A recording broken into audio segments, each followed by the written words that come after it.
வணக்கம் ஃபிட்னஸ் நண்பர்களே. ஸோ இன்றைக்கி நம்ம வந்து ஃபிட்னஸ் சேனலில் வந்து பார்ப்பது வந்து பார்த்திங்கனாங்க, வெந்தயம், அதாவது ஊற வைத்த வெந்தயம் வந்து பார்த்திங்கனாங்க முளப்பு கட்டி எப்படி சாப்பிட்லாம் அப்படிங்கிறது தான் வந்து பார்த்திங்கன்னா வந்து பார்க்க போகிறோங்க. ஸோ இது வந்து பார்த்திங்கன்னா எதுக்காக அப்படின்னாங்க, உங்களுடைய ஹேர் வந்து நல்லா வளரும், அதே சமயம் உங்களுடைய தோல் சருமம் வந்து நல்லா ஆரோக்கியமாக இருக்கும், அதே சமயம் வந்து பார்த்திங்கன்னா உங்களுடைய உடல் சூட்டை வந்து குறைக்கும். ஸோ கொழுப்பையும் வந்து குறைப்பதில் வந்து பார்த்திங்கன்னா இது முக்கிய பங்கு வகிக்குது. ஸோ இது எப்படி ப்ரிப்பேர் பண்ணலாம் அப்படின்னாங்க, வெந்தயம் வாங்கி நீங்கள் என்ன பண்ணுறீங்கன்னாங்க, நல்லா அலசி வந்து நைட் வந்து ஒரு நாள் ஊற வச்சுருங்க.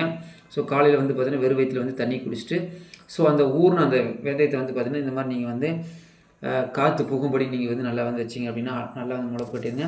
ஸோ இதை வந்து பார்த்திங்கன்னா நீங்கள் அப்படியே வந்து ஃப்ரெஷ்ஷாக சாப்பிட்லாம். ஸோ இது வந்து ரொம்ப ரொம்ப உடலுக்கு ஆரோக்கியமானது. ஸோ இந்த மாதிரி நான் வந்து ப்ரிப்பேர் பண்ணி சாப்பிட்டுக்கிறேன். ஸோ நீங்களும் வந்து பார்த்திங்கன்னா வந்து சாப்பிட்டீங்க அப்படின்னா கண்டிப்பாக வந்து இந்த வெந்தயம் வந்து நம்மளுக்கு நல்லா ஹெல்த்துக்கு வந்து சப்போர்ட் பண்ண ட்ரை பண்ணி பாருங்கள். தேங்க்யூ.